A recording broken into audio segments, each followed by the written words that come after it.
आपने कभी सोचा है कि जब आप कोई डिसीजन लेते हो, जैसे किसी से रिलेशनशिप स्टार्ट करना, एक नया जॉब लेना या बिजनेस में रिस्क लेना, तो क्या आप डेटा देखते हो या सिर्फ गट फीलिंग पे भरोसा करते हो? और जब दोनों कॉन्ट्रडिक्ट करते हैं, डेटा कुछ और कह रहा होता है और आपका दिल कुछ और, तब आप क्या चूज करते हो? आज हम इस एपिसोड में सॉल्व करने वाले हैं एक timeless dilemma, intuition V S data. इन दोनों में से किस पे भरोसा करना सही होता है और किस सिचुएशन में कौन सा अप्रोच ज्यादा काम आता है? अगर आप नए हो चैनल पर तो make sure to like, share and subscribe. हर दिन हम सीख रहे हैं एक नए साइकोलॉजिकल, साइंटिफिक और रियल वर्ल्ड टूल के थ्रू प्रॉब्लम सॉल्विंग के मास्टर बनने का तरीका। चलिए सबसे पहले समझते हैं, इंट्यूशन होता क्या है। इंट्यूशन या गट फीलिंग एक ऐसी स्पॉन्टेनियस थॉट होती है जो बिना लॉजिकल रीजनिंग के आती है। जैसे किसी को मिलते हाई फील आता है कि ये इंसान ट्रस्टवर्दी है, या किसी सिचुएशन में आप बिना डेटा के डिसाइड कर लेते हो ये डील सही नहीं लग रही। न्यूरोसाइंस कहता है कि इंट्यूशन ब्रेन के सिस्टम 1 का पार्ट है, फास्ट, ऑटोमेटिक, इमोशनल थिंकिंग। कई बार ये इंट्यूशन आपके पास्ट एक्सपीरियंस के पैटर्न रिकॉग्निशन से आता है। वैसे ही डेटा ड्रिवन थिंकिंग ब्रेन के सिस्टम 2 का पार्ट है, स्लो, लॉजिकल, रैशनल थिंकिंग।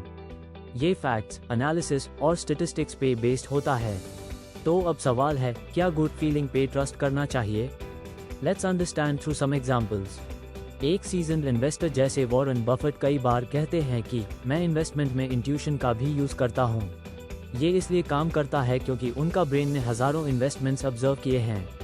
उनका गट फीलिंग एक्सपीरियंस का कंप्रेस्ड विजडम बैंड चक्कर है। लेकिन अगर आप बिगिनर हो और सिर्फ गट फीलिंग पे स्टॉक ले रहे हो बिना किसी एनालिसिस के, तो वो डेंजरस हो सकता है।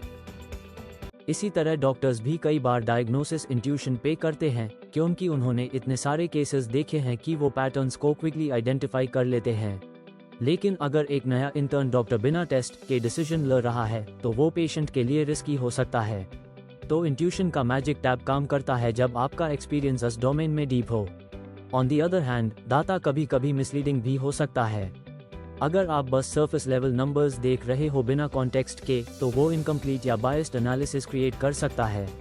एक स्टडी में देखा गया कि जॉब इंटरव्यूज में गट फीलिंग से बेटर डिसीजंस लिए गए कंपेयर टू सिर्फ रिज्यूम एनालिसिस, क्योंकि रिज्यूम सिर्फ एक स्टैटिक स्नैपशॉट देता है, जबकि इन पर्सन इंटरेक्शन आपको इंट्यूशन के थ्रू बिहेवियरल इंसाइट्स देता है।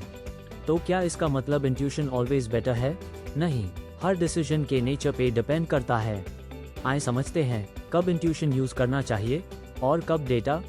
Check mark use intuition when आपका उस डोमेन में डीप एक्सपीरियंस हो, डिसीजन फास्ट लेना हो, डेटा इनकम्प्लीट हो, इमोशनल इंटेलिजेंस रिक्वायर्ड हो like hiring, relationships, leadership decisions. Check mark use data when high stakes decision हो, रिपीटेबल, स्ट्रक्चर्ड प्रॉब्लम हो, आप बिगिनर हो, इमोशनल बायस से बचना हो। एक मेंटल मॉडल जो इस कॉन्फ्लिक्ट को सॉल्व करता है वो है द बाबेल स्ट्रैटेजी, नासिम तालब का कॉन्सेप्ट। इसमें आप एक्सट्रीम्स को बैलेंस करते हो, एक साइड पर फुली डेटा ड्रिवन एनालिसिस और दूसरी साइड पे स्ट्रॉन्ग इंट्यूटिव इनसाइट। दोनों को मिलाकर डिसीजन बनेट हो। ये स्ट्रैटेजी कहती है, trust your gut but verify with data. आज का माइक्रो चैलेंज है, आपके सामने कोई छोटा या बड़ा डिसीजन हो, यूज एनालाइज कीजिए, क्या आप उससे इंट्यूशन से लड़ रहे हो या डेटा से, और क्या दोनों अलाइन हो रहे हैं। एक विजुअल चार्ट बनाइए, एक कॉलम में गट फीलिंग, दूसरे में डाटा।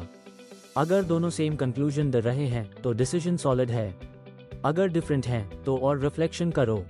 रिफ्लेक्शन क्वेश्चन, आप अपनी पर्सनल लाइफ में ज्यादा किस पे भरोसा करते हो, गट फीलिंग या डेटा? क्या उसका रिजल्ट हमेशा सही निकला? आज का कोट याद रखिए, intuition becomes increasingly valuable in the new information society precisely because there is so much data. John Naisbitt. अगर आपको आज का एपिसोड इंसाइटफुल लगा तो प्लीज लाइक, शेयर और सब्सक्राइब जरूर करें। कल मिलते हैं एक नए इंसाइट के साथ जहां हम एक्सप्लोर करेंगे डिसीजन पैरालिसिस और कैसे उससे बचना है। तब तक के लिए थिंक डीप, डिसाइड वाइज।